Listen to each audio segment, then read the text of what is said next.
세상에 떠도는 기묘한 괴담들. 첫 번째 이야기. 누군가의 손에 이끌려왔던 알 수 없는 벙어리. 고아원에서 세 번째 보내는 생일. 언제나 그렇듯 고아원 원장님이 작은 케이크를 사오셨다. 상도 없이 케이크 박스에 올려져 있는 케이크를 가운데에 두고 몇십 명이나 되는 고아들이 우르르 몰려 앉았다. 자, 오늘은 정인이가 7살이 되는 날이란다. 모두들 정인이의 생일을 축하하며 노래를 부르도록 하자.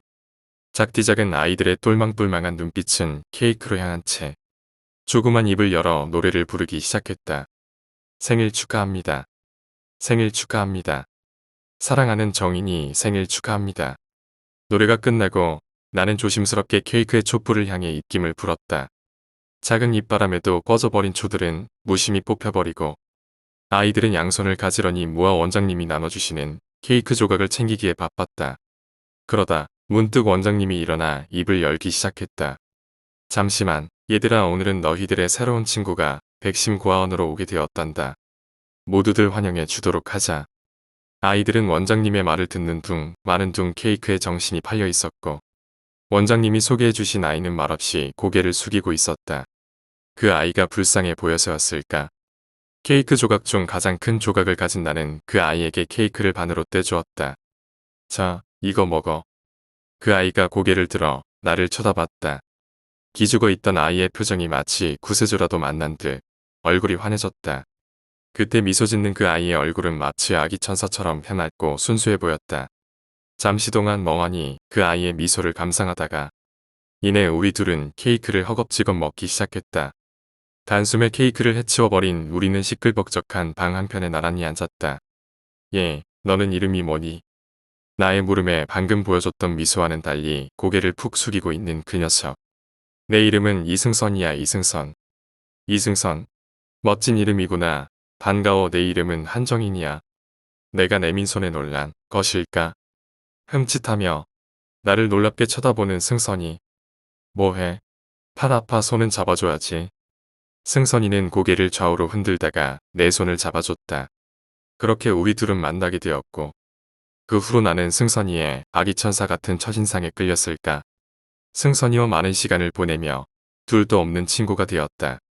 그런데 승선이의 성격이 소심해서인지 여러 사람과 두루 어울리는 나와 달리 승선이는 오직 나와 대화하고 나와 함께 있기를 원했다. 아무래도 고아들은 부모님에게 버림을 받아서 사람 사귀기를 두려워하기에 먼저 승선이에게 말을 걸어준 내가 편하고 좋았었나 보다. 나도 그런 승선이가 싫지 않아. 우리 둘은 항상 붙어 다니는 사이가 되었다. 그러던 어느 날 고아원 원장이 나를 원장실로 불렀다. 그리곤 근심 어린 표정으로 나에게 물었다. 정인아, 너 지금 누구랑 있다가 오는 거니? 승선이요. 승선이가 무슨 잘못을 했을까? 추궁하는 듯한 원장의 물음에 나는 기가 죽을 수밖에 없었다. 승선이, 이번에 새로 들어온 애 말이지. 얘 왜요? 승선이가 무슨 잘못이라도 했나요? 아니야.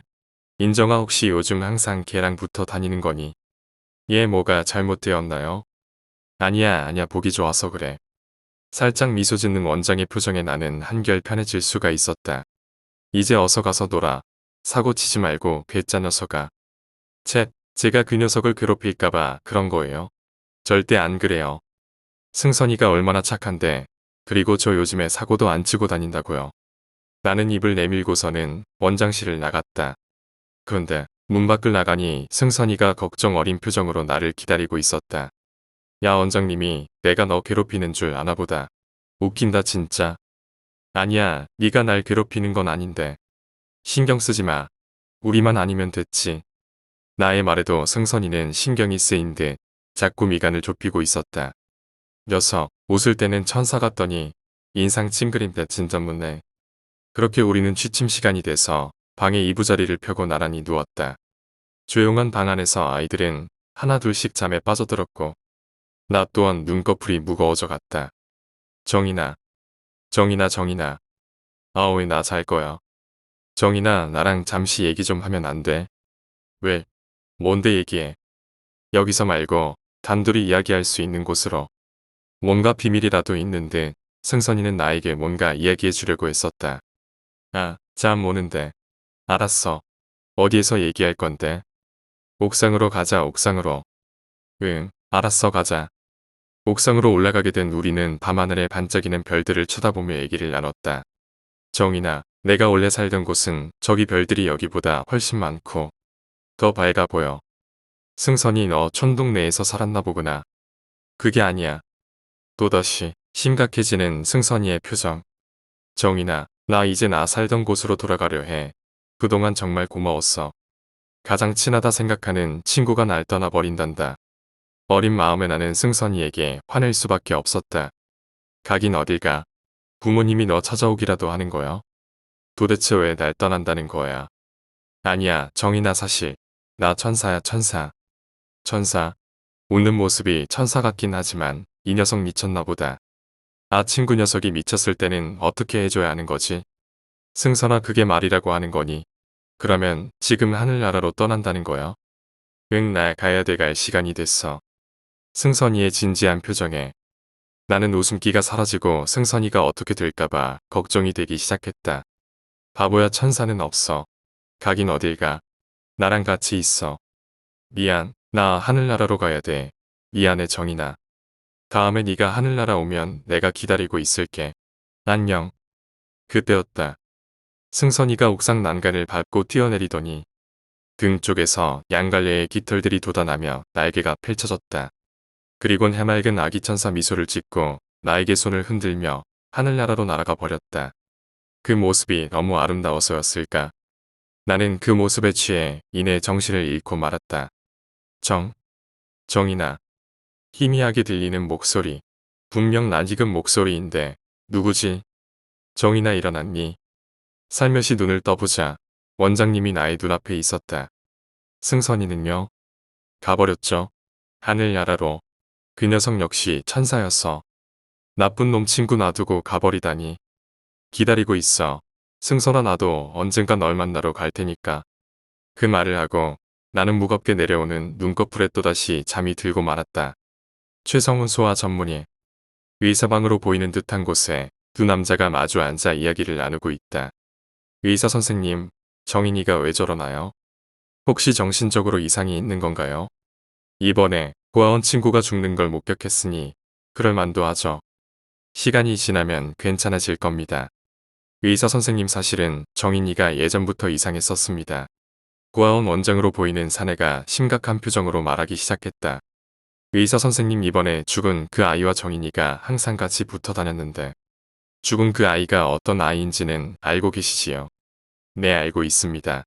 계속 얘기하시죠. 네, 그런데 정인이가 어떻게 된 건지.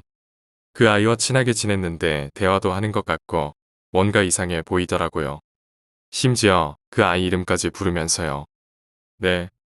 의사가 놀란 듯한 표정을 지었다. 정말 이상하죠. 의사 선생님, 그 아이는 이름도 모르고 누군가의 손에 이끌려 저희 고아원으로 온 벙어리인데 말이죠. 두 번째 이야기, 사진관.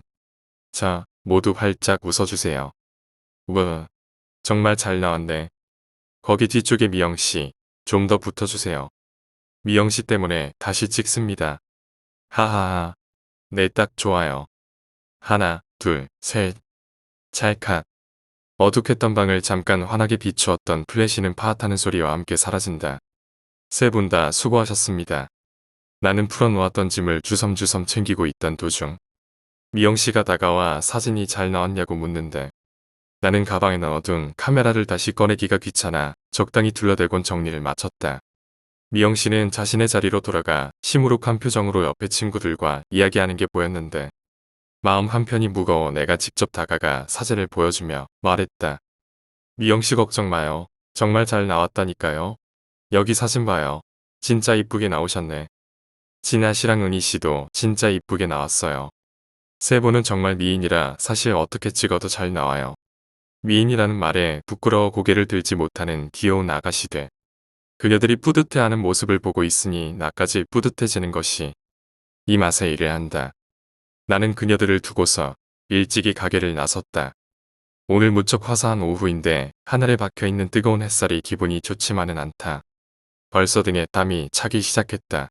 시발. 마침 카페가 보여 시원한 에어컨 바람이 나설 겸하여 카페에 들렀다. 어서 오세요. 주문 받을게요. 상냥하게 웃는 아르바이트생은 나에게 커피 주문을 받았다. 지금 돈이 넉넉지 않아 간단한 아이스 아메리카노를 시켰는데 생긴 건 이쁘게 생겼는데 머리도 엉망이고 화장이 딱 난 병신이라 화장을 글로 배웠어요. 하고 있는 것 같았다. 저기 아가씨, 머리는 결대로 앞머리 정리하시고 화장 그렇게 진하게 하시면 사진 찍을 때 귀신같이 나옵니다. 아, 그냥 그렇다고요. 누가 이런 말을 들으면 기분 좋겠냐마는 그녀는 주문할 때 웃는 표정은 어디 가고 썩은 표정으로 애꿎은 내 커피잔을 험하게 내왔다. 출렁이는 커피가 쏟아졌다면 쓴소리 하려 했다마는 다행히 커피는 조금도 흘러내리지 않았다. 이쁘긴 이쁜데 요즘 대학생들은 자기에 맞는 화장법을 모른단 말이야. 난 그녀와 3초 정도 눈빛으로 신경전을 벌인 후 커피를 가져와 창문이 옆에 있는 테이블에 앉았다. 우리 백 작가 아니야? 뭐해 여기서? 그래 오랜만이다. 그냥 더워서 에어컨 좀 쐬려고 나왔지. 나를 백 작가라고 부르는 이 친구는 내 대학 동기였는데 왠지 별로 마음에 들지 않아 거리를 두고 지냈는데 항상 어디든 다가와 참견하기 일수다. 혼자 있고 싶은데 그냥 눈치채고 빨리 꺼졌으면 좋겠다. 형은 바쁘단 말이야. 백 작가 요즘도 사진 찍냐? 가게 지나갈 때마다 불도 꺼져 있고 문도 잠겨 있더구먼. 다른 일에? 그냥 이것저것 알아보고 있지. 아 시간이 벌써 이렇게 됐네. 마시다 가라 먼저 일어난다. 응? 너 아직 커피 반도 안 마셔. 야. 그 재수 없는 놈을 내버려 두곤 카페를 나와버렸다. 뜨거운 태양이 다시 나왔구나. 하며 내리쩌는데 방금 전 그 자식의 얼굴이 오버랩된다. 죽여버리고 싶지만 난 인간이니 살인은 하지 않을 테야. 난 오늘 할 일을 간단히 메모를 적으며 집으로 돌아가던 중 깜박했던 일이 생각나 재빨리 걸음을 돌려 가게에 들렀다. 브라우니, 배고팠지? 미안 우리 귀여운 브라우니 식성도 좋아. 그래 오늘은 곱빼기로 줄게. 브라우니는 내가 주워다 온 유기견인데 날 정말 닮았다. 식성도 좋고 턱선이 날카롭고 말랐다. 처음엔 좀 살집이 있는 것 같았는데 내가 밥을 제때제때 안 줘서 그런가 보다. 이젠 자주 좀 줘야겠어. 나는 그렇게 브라우니를 쓰담쓰담 해주고는 다시 발길을 돌려 집에 도착했다. 난 여자친구와 반지하에서 동거하는데 반지하라 습기가 차고 더웠지만 여자친구는 아무 말도 하지 않고 항상 웃으며 지내준다. 고마워. 하긴 집만큼 편한 곳이 어디 있냐마는. 난 왜 이렇게 일을 열심히 할까? 피곤하니 한숨 자고 저녁에 일을 시작해야겠어. 연아야, 오빠가 항상 고마워. 얼마나 잠들었던 걸까? 시간을 보니 9시가 다 되어가는 시간. 이차는 문자 알림음이 날 깨웠다. 더 자고 싶지만 문자 내용을 보고 눈이 번쩍 떠졌다. 난 목소리를 가다듬고 전화를 걸었다. 여보세요. 백 작가님 맞으세요? 가늘고 청아한 목소리의 아가씨가 나의 신분을 묻기에 나는 왠지 기분이 좋아졌다. 몽롱했던 정신과 오감을 자극시키기 충분한 그녀의 목소리. 예, 백 작가 맞습니다. 무슨 일로 연락하셨습니까? 아, 저기 모델을 구하신다고 하시길래 홍보글을 봤습니다. 아, 그러시군요. 신체 사이즈, 몸무게 등등 말씀해 주시겠어요? 172cm에 50kg예요. 다른 사항은 만나서 얘기해요. 어디로 가면 되죠? 당돌한 아가씨네. 몸매도 그 정도면 정말 괜찮고 그녀와 내일 오후 2시 수원역 근처에 만나기로 약속을 해두고는 난 나갈 준비를 하였다. 얼마 자지도 못했는데 일을 하러 가야 하다니. 내일 그녀를 만날 생각에 기분이 들떠 있어 콧노래가 자동으로 불러지고 무슨 옷을 입을까 생각하다가 깔끔한 정장을 골랐다. 내 여자친구 연아가 사준 정장이라 아끼던 옷인데 오랜만에 꺼내 입네. 연아, 아직 자고 있으니 조용히 해야겠군. 나는 조용히 총총걸음으로 옷을 골라 입고서 집을 나오는데 왜 이렇게 시끄러워? 뭐야? 웬 경찰차야? 안녕하세요. 경찰입니다. 백동아 씨 되시죠? 주변에 혹시 사라진 분이나 수상한 사람 보지 못하셨습니까? 반장님, 집에서 수상한 냄새가 납니다. 무슨 냄새야? 빨리 들어가서 확인해봐. 백동아, 당신을 유괴 납치 살인죄로 긴급 체포한다. 순순히 따라와라. 도대체 뭐야? 날 그런 더러운 미친놈 취급하다니. 너희들 내가 다 얼굴 기억해 놨으니까 생사람 잡고 지랄한 거 후회하게 해줄 거야. 이봐 경찰 양반. 무슨 소리를 하는 거야. 육은 압치 살인이라니 어디 생사람을 잡냐고. 미쳤어? 나 뭐라고 시발. 지독하구먼. 실종되었던 설현아 씨 시체 찾았습니다. 유가족들에게 먼저 연락하고 사인 체크하도록. 반장님, 방금 비조가 그가 일하는 사진관에 갔더니 실종되었던 오미영, 임진아, 박은희 씨의 시신과 개사체가 천장 갈고리에 걸려 있더랍니다. 시체들을 천장에 사슬을 내려걸어 자세를 잡게 한 후 촬영을 했던 것 같습니다. 세 번째 이야기, 택시. 날씨가 갑자기 추워진 탓에 카디건 하나를 걸치고 나왔지만 생각보다 더 쌀쌀한 가을밤은 내 발걸음을 재촉했고 덕분에 집으로 가는 마지막 버스를 놓치지 않을 수 있었다. 예전 같았으면 버스 정류장에서부터 언덕길 꼭대기에 있는 자취방까지 걸어 올랐겠지만 오늘은 도서관에서 평소보다 늦게 나와 몰려오는 피로감과 추위를 핑계 삼아 택시를 타기로 마음먹었다. 텅 빈 버스 정류장에 내려서 얼마나 걸었을까? 나를 기다리기라도 한 듯 오래된 차종의 멀미 날 것 같은 택시 한 대가 길가에 대기하고 있었다. 하지만 내가 사는 곳은 산동네여서 이렇게라도 택시를 잡는 것은 일종의 행운이었다. 이 길 따라서 쭉 올라가 주세요. 등산로 입구 앞에서 내릴게요. 라고 뒷좌석에 앉으며 말했다. 그런데 불빛 하나 없이 이상하리만큼 어두운 택시의 앞좌석에서는 아무런 대답이 없었다. 기사가 화장실이라도 간 건가 생각하며 일단 기다리기로 하고 등받이에 몸을 기댔다. 얼마나 지났을까? 나도 모르게 잠들어 버렸는지 아직도 몽롱한 눈을 천천히 떴다. 택시는 달리고 있었다. 창밖으로 빠르게 지나가는 풍경들로 보아 속도가 엄청나다는 것을 알 수 있었다. 나는 소스라치게 놀라며 소리를 질렀다. 이봐요. 지금 어디로 가고 있는 겁니까? 여전히 어두컴컴한 앞좌석에서는 아무런 대답이 없었다.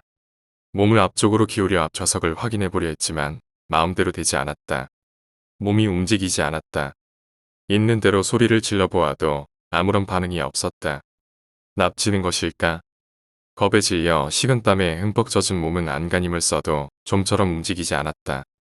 내가 잠든 사이에 무슨 약물이라도 주입한 것일까? 공포에 벌벌 떨며 왠자했는데 벼랑간 앞좌석에서 처음으로 소리가 들려왔다. 500m 앞 우회전입니다. 라는 내비게이션의 기계음이었다. 목적지가 어딘지는 모르겠지만 지금의 주행속도라면 500m쯤은 10초도 걸리지 않을 것 같았다. 너무 겁에 질려서일까 나는 다시금 정신이 희미해짐을 느끼며 마지막으로 살려주세요. 제발 살려주세요. 하며 소리를 질러댔다. 다음날 아침 나는 종합병원 병실에서 눈을 떴다. 의사의 말을 들어보니 나는 내 자취방 근처 교회 앞에 세워져 있던 택시 안에서 의식을 잃은 채로 택시를 타라던 어느 시민에 의해 발견되었다고 한다. 숨을 거둔 택시기사와 완전히 타버린 번개탄 여러 덩이와 함께. 그렇다. 나는 자신의 삶을 비관하여 연탄가스를 피워 자살한 택시기사의 택시를 탔던 것이었다. 그렇다면 어젯밤에 경험한 그 질주는 무엇이었을까? 죽은 택시기사는 나를 어디로 데려가고 싶었던 것일까? 며칠 뒤 나는 달리던 택시 안에서 겪은 소름 끼치는 기분을 다시 한번 느끼게 됐다. 택시가 발견되었던 교회 앞에서 얼마 동안 길을 따라가면 우측의 이 근방에서 자살 명소로 유명한 낭떠러지가 있다는 것을 알게 됐기 때문이다. 택시의 내비게이션에 설정되어 있던 목적지가 바로 그곳이었던 것이다. 그 일을 겪은 후부터 나는 교회에 다닌다. 만약 내가 살려달라고 비명을 질렀던 그 장소에 교회가 없었더라면 나는 지금 살아있을 수 있었을까? 네 번째 이야기, 편의점 알바. 비 오네. 나는 편의점 야간 알바를 하고 있다. 새벽 2시쯤 갑자기 폭우가 쏟아지기 시작하였다. 어서 오세요. 멍 때리고 있는데 20대로 보이는 여자가 들어왔다. 다 낡은 청바지에 목이 늘어난 티셔츠. 거기다 우산이 없는지 비를 홀딱 맞아 물에 빠진 생쥐 꼴이었다. 1,100원입니다. 그 여자는 음료수 한 병 꺼내와 카운터에 올려놨다. 내가 가격을 말해주자 바지 주머니에서 10원짜리 동전 세기 시작하였다.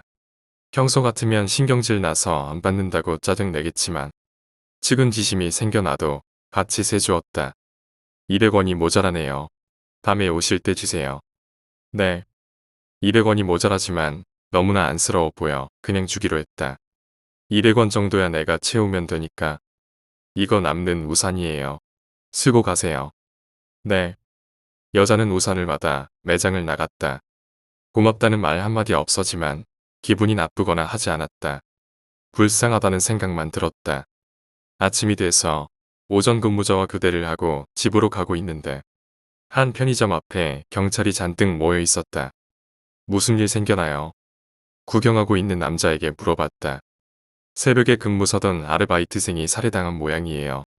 세상에, 내가 당할 수도 있지 않았을까 하는 생각이 더 무서웠다. 그 순간 편의점 안에 여기저기 널려져 10원짜리가 눈에 들어왔다. 설마 어제 그 여자가. 너무나 무서워져 서둘러 집으로 향했다. 다 왔다. 횡단보도 하나만 건네면 내가 사는 아파트였다. 파란불로 바꾸기를 기다리고 있는데 내 옆으로 눈에 익은 우산이 보였다. 그 여자였다. 내가 준 우산을 쓰고 있었다. 자요. 200원 받아요. 안 해. 그 여자는 100원짜리 동전 2개를 주었다. 원래는 당신이 일하는 편의점 차례였는데 아쉽네요. 당신이 조그만 불친절 했었으면 좋아할 텐데. 그 여자는 그렇게 말하고는 내 시야에서 사라졌다. 한동안 움직이지 못하고 그 자리에 서 있었다. 나중에 뉴스에서 보니 그 여자는 비 오는 날만 골라 편의점 야간 아르바이트생만 살해하는 연쇄살인마였다. 그때 내가 늘 하던 대로 불친절하게 다면 지금 난 이 자리에 없었을 것이다. 진 편의점에 라면 사러 왔는데 아르바이트생이 노숙 같은 여자한테 나가라고 소리치고 있다. 여자의 눈빛이 무서워 라면도 안 사고 나왔다. 다음날 라면 사보던 편의점에 경찰들이 모여있네. 음료수 사러 왔나. 5번째 이야기. 우정. 우리 삼총사는 항상 같이 붙어 다닌다. 취향도 비슷하고 체격, 식성 거의 모든 게 비슷하다. 우리 동네는 촌이라 마을 사람들에게 잘 알려져 있다. 학교에서는 점심시간에 함께 장기를 둔다. 한수만 물러주라야. 됐다. 내가 그래 줄 것 같나. 외통수제. 진석이가 이겨버렸네. 석기야 잘 좀 해보아라. 그게 내 맘대로 되나 짜샤. 니는 맨날 심판만 봐주면서 그런 소리 할 자격 없다. 아무리 내가 심판 본데도 니보단 잘할 거다. 그래. 그럼 한판 하자. 그거 좋지. 띠리리링. 맛이 종쳤네. 그럼 내일 하자. 알았지? 내일이야. 알았다. 내일 보자 석기야. 그래 잘 가라 창민아. 진석이도 잘 가라. 그렇게 우리 셋은 각자의 집으로 향했다. 엄마 나왔다. 오매 부시라. 요새 세상이 왜 이래. 엄마. 우리 아들 왔네. 엄마가 너 말하는 거 못 들었네. 미안해. 괜찮아. 엄마 근데 무슨 일이라도 났나? TV 본다고 나 보지도 못하고. 그거 우리 엄마 어래 연쇄살인마가 나타났다 안 카나. 뭐? 진짜? 엄마. 석기는 무사하대. 석기는 우리 엄마 아래 살아서 매우 위험했다. 야가 왜 이리 흥분하고 지랄더니. 학교에서 석기 만났잖아. 근데 뭘 또 알고 싶은데. 아니, 석기 우리 엄마 알 살잖아. 혹시 걔가 당한 거 아이가? 뭔 개소리 아니. 그럴 리가 있겠냐. 얼렁 밥이나 먹어. 다 차려놨다. 나는 밥을 먹는 내내도 석희에 대한 것으로 머릿속이 미칠 듯이 복잡했다. 밥이 코로 들어갔는지 입으로 들어갔는지 모를 정도로. 빨리 밥을 해치우고 진석이네로 향했다. 마음만 같아서는 석기네 마을에 가서 석기가 무사한지 확인하고 싶었지만 연쇄살인마다. 혹시나 당할지 모르기에 그렇게 진석이네 집으로 달려갔다. 뭔 일 났나? 뭐 그리 숨을 헐떡이니? 석기네 집가 석기 무사. 헉. 장민아. 니 왜 그러니? 장민아. 그때 너무 무리해서 쓰러진 것 같다. 눈을 떠보니 병실이었다. 장민아. 정신이 좀 드나? 이창민. 작작 좀 때려대라. 나 일어났다. 그래. 니 그때 뭐라고 했니? 제대로 이야기해봐라. 옆마을에 연쇄살인마가 나타났는데 석희가 옆마을에 사니까 걱정돼서 너를 데리러 간 거다. 그 순간 진석이의 표정이 어두워졌다. 창민아, 실은 있다 아이가 석희가. 진석이는 더 이상 말을 잇지 못했다. 그리고 몇 분간 병실에 잠적이 흘렀다. 그리고 우리 둘의 눈물도. 고맙다. 뭐지? 나는 순간 나지막한 소리로 고맙다라는 소리를 들었다. 하지만 진석이는 마치 뭔 개소리고 하는 표정으로 날 보고 있었다. 그래, 일단은 크게 신경 쓰지 말자. 속으로 생각했다. 며칠 후 내가 퇴원을 했다. 야 진석아, 석기네 동네 가볼래? 오랜만에 한번 가보자. 우리는 석기네 동네로 발걸음을 옮겼다. 그 순간 가지마 똑똑히 들었다. 석기 목소리였다. 그곳으로 가면 안 좋 생길 거. 이번엔 되게 긴 문장이었다. 가지 말라는 것 같은데 하지만 내가 그 말을 할 때마다 진석이는 콧방 들끼었다. 그리고 그곳에 도착했다. 그런데 도착하자마자 그 살인마를 마주쳤다. 살인마는 주위를 몇 번 살피더니 우리에게 돌진했다. 둔탁한 소리와 함께 살인마가 나가 떨어졌다. 그리고 나는 석기의 모습을 보았다. 석기는 말했다. 난 이제 할 일을 다 한 것 같다. 난 그럼 저승에 간다. 석기야, 우리의 우정은 죽든 살든 변하지 않는다. 알지? 잘 살아라. 석기는 말 대신 고개를 끄덕였다. 우리의 신고로 인해 살인마는 잡혔고 나는 석기에게 항상 제사를 지낸다. 6번째 이야기, 선물 상자. 차디찬 겨울에 번화가는 달이 하늘 중간에 떠 있음에도 거리를 지나는 사람들이 많다. 그 날카롭고 차가운 바람에도 사람들은 펄럭이는 코트를 감싸주며 유유히 걸어 다닌다. 거리에 앉아 벌벌 떨며 신문지를 둘러싼 거지들도 하나둘 보였다. 저기요, 별거 아니지만 이거라도 드세요. 빨간 목도리를 한 여인은 늦은 자정임에도 불구하고 밤거리를 혼자 걸어 다녔다. 그녀는 벌벌 떨며 웅크려 있는 한 거지에게 선물 상자를 건네주었다. 연신 고맙다며 고개 숙이는 거지는 상자 속의 음식을 우걱우걱 맛있게 먹어치웠다. 거지에게 싱긋 미소를 지어주곤 발을 옮긴 곳은 클럽. 시각을 자극하듯 미러볼은 빙글빙글 돌아가고 청각을 자극하는 노랫소리. 깜빡이는 불빛 속에 그녀는 음악에 맞춰 몸을 흔든다. 아름다운 그녀의 몸매는 주위 남자들의 시선을 집중시키기에 충분했다. 그러다 한 남자가 그녀에게 다가와 슬쩍 그녀의 허리를 감싸돌았다. 오이 누나, 시간 있어요? 작업 멘트 치곤 너무 식상한데. 뭐 어때? 나랑 놀자 일로 와. 그녀의 의견은 듣지도 않은 채 막무가내로 그녀의 손을 낚아채곤 끌어당겼다. 남자의 향수는 지독하리 지독했지만 애써 그녀는 순순히 그의 뒤를 따랐다. 누나 향수 뭐 써? 향기가 정말 좋아. 내 스타일이야. 누나 오늘 밤에 뭐해? 나랑 술 한잔 할래?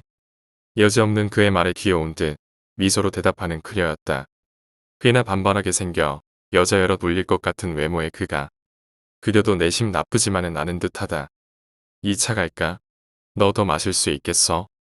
그녀의 물음에 흔쾌히 예스라고 말하는 그. 하지만 그는 이미 몸 상태가 흐느적대는 문어와 같다. 어쩌다 상황이 반전이 된 건지. 클럽에서 나올 땐 여자가 남자를 부축하여 나오는 꼴이었다. 그녀는 그가 걱정이 되는 듯 그만 먹자 하고 그의 집에 데려다 준다고 하자 그는 이대론 헤어지기 싫다고 그녀에게 앙탈을 부린다. 그녀는 5살짜리 아이를 달래듯 알겠다 알겠다 하며 겨우 그의 집 근처로 다가갔다. 으리으리한 저택을 가리키는 그. 저기가 내 집이다. 누나. 자고 가라 응. 내가 후회 없이 놀아줄게 응. 말없이 웃는 그녀. 웃는 게 진짜 예뻐라고 생각한 남자는 그의 주머니에서 열쇠를 꺼내고 대문을 열고 현관문을 열고 안방문을 열었다. 우와, 집이 정말 크네. 혼자 사니?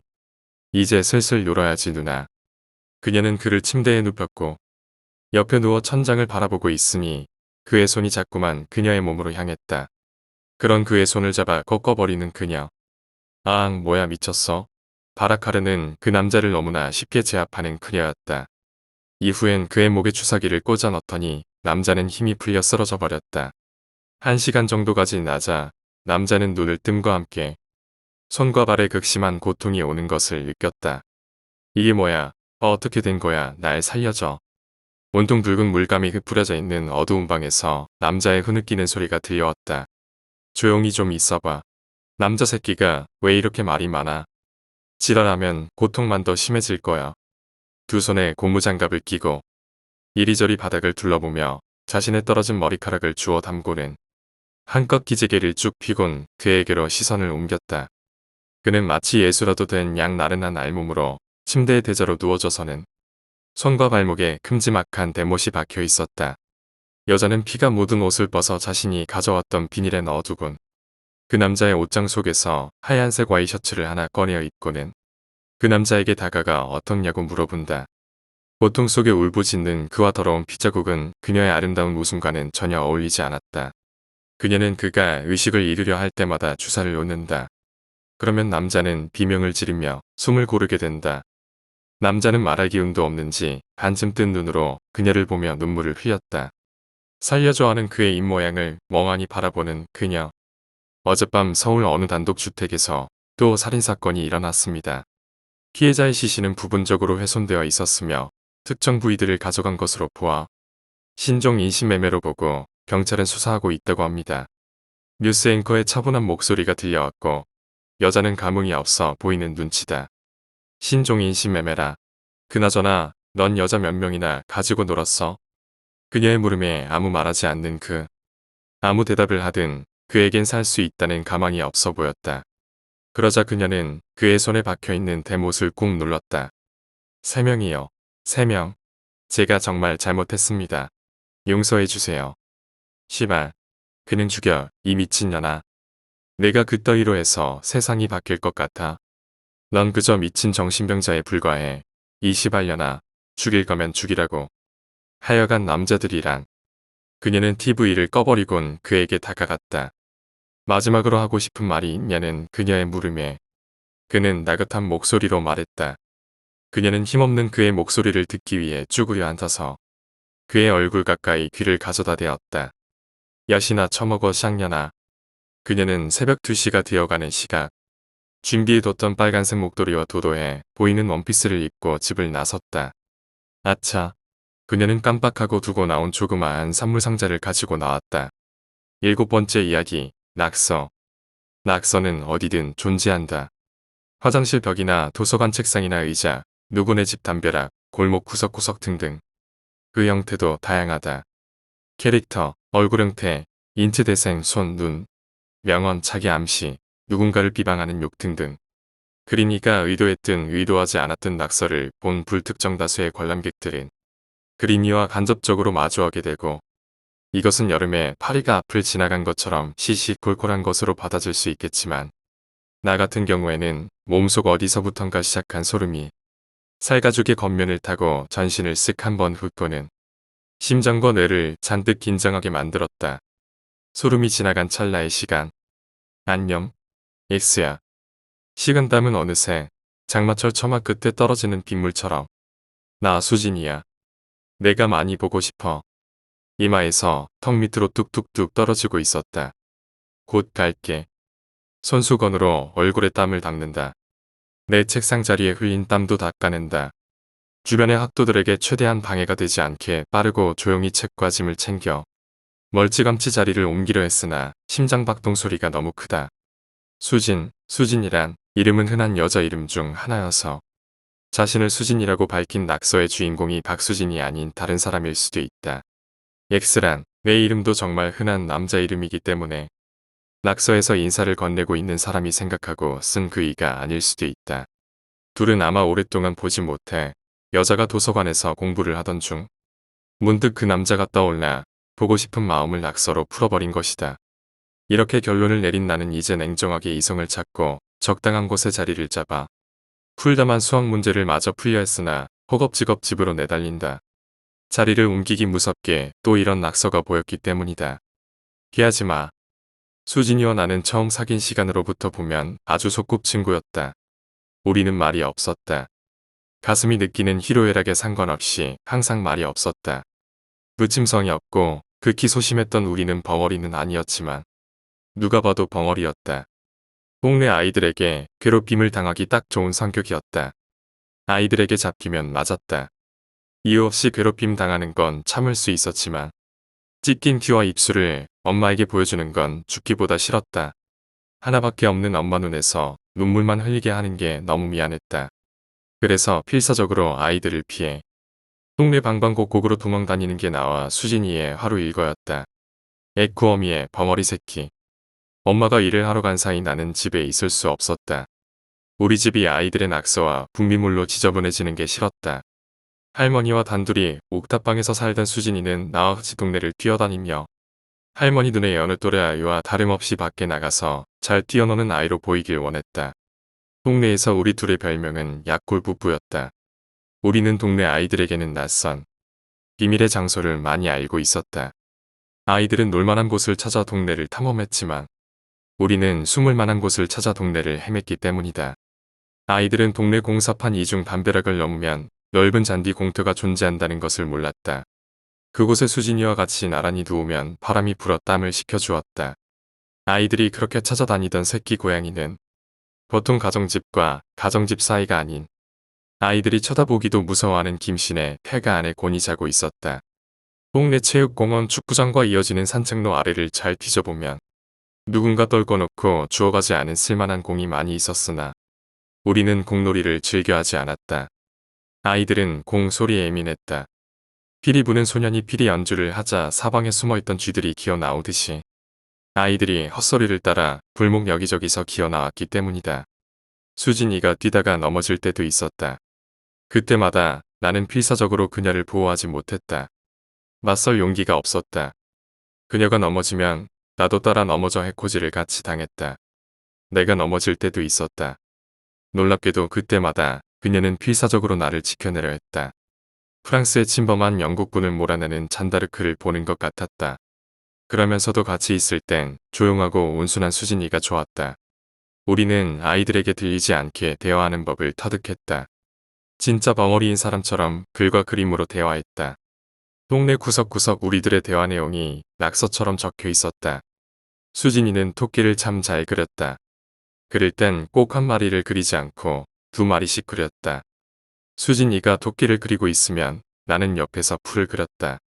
풀을 그리고 있으면 왠지 마음이 편해졌다. 이후 수진이와 나 사이에 문제가 생기기 전까지 나는 고민이 있거나 마음이 초조하고 불편할 때면 풀을 그리며 낙서를 했다. 그러면 마음이 금방 편안해졌다. 위태롭고 불안정한 둘의 평화는 오래가지 못했다. 어느 날 아직 엄마가 돌아올 시간이 아닌데 돌아와 짐을 싸고 있었다. 아버지가 떠넘기고 간 비똑 촉저들을 피해 이리저리 도망 다녀야 했기 때문이었다. 이것은 조금 더 커서 알게 된 사실이었다.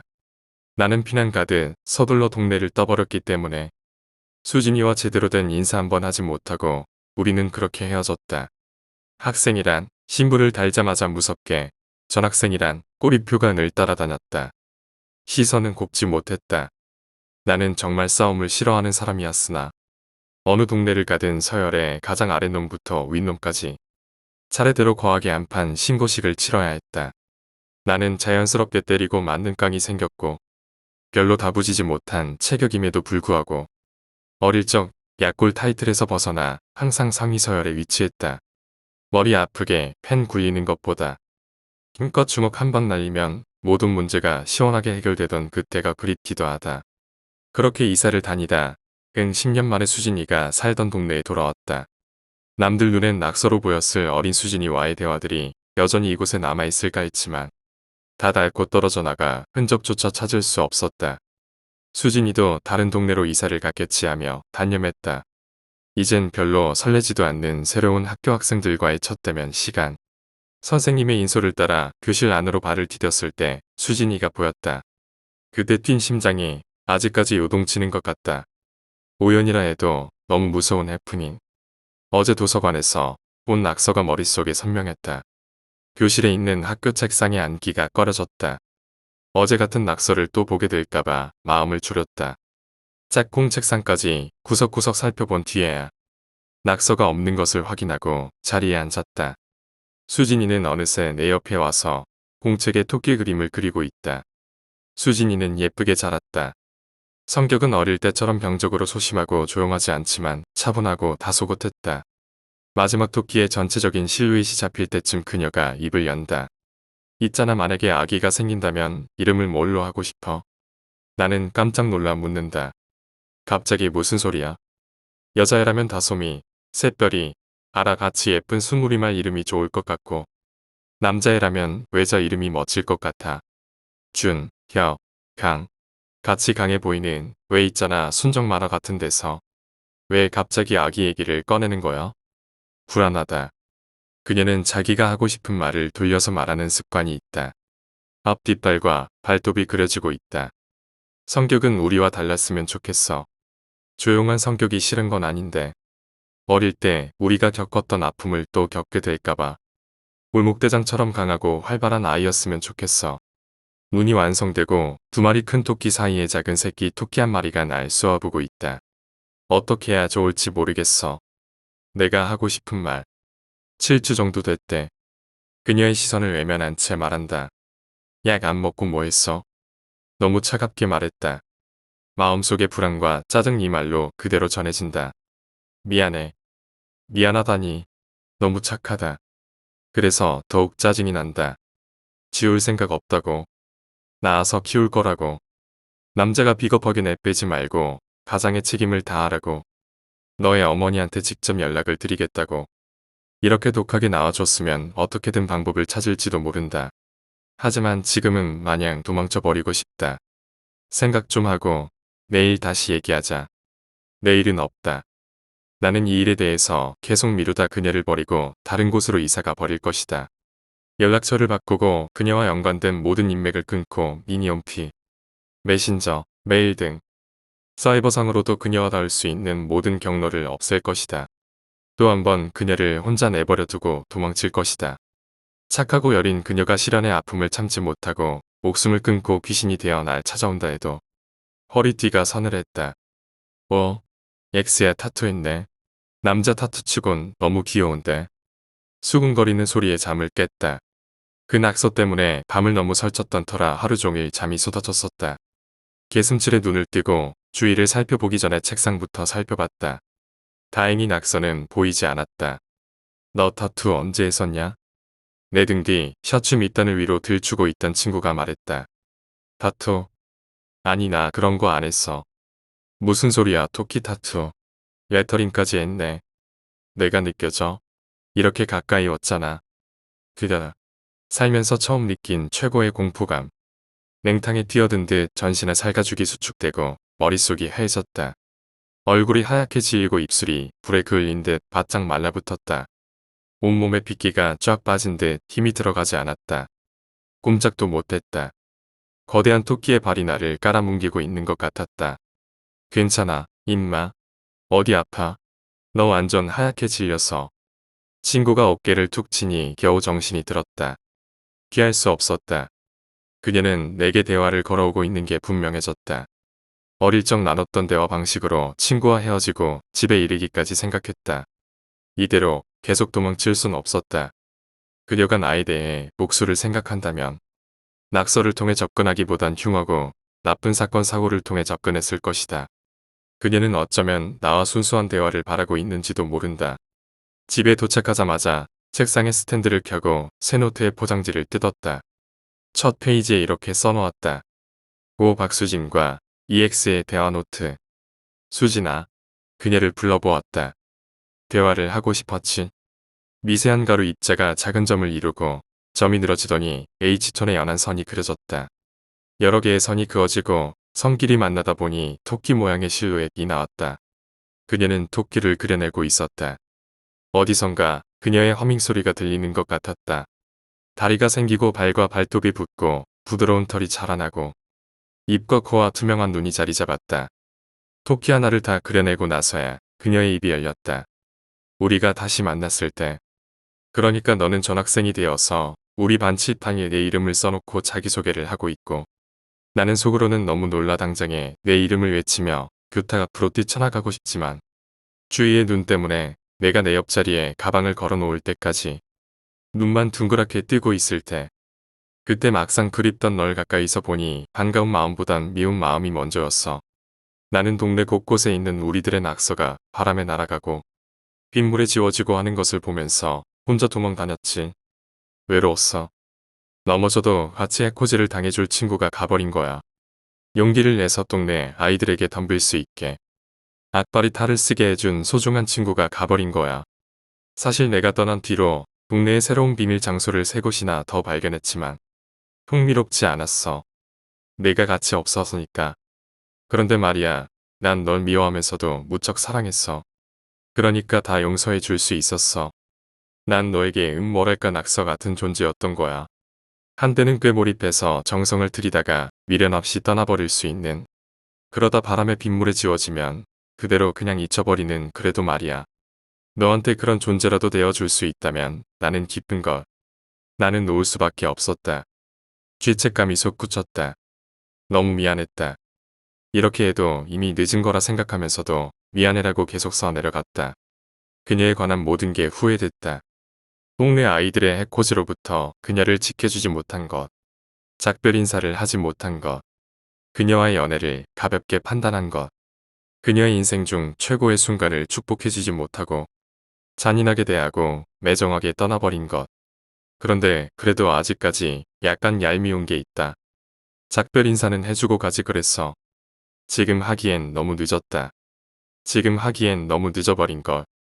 아니야. 너한테 작별 인사를 받고 싶어서 온 거야. 그래 늦었지만 작별 인사할게. 아냐. 여기서 하는 게 아니라 여기서 하는 게 아니면 어떤. 그녀가 세상과 작별한 아파트 옥상에 올라가니 옥상벽에 그녀가 그리고 간 낙서 보였다.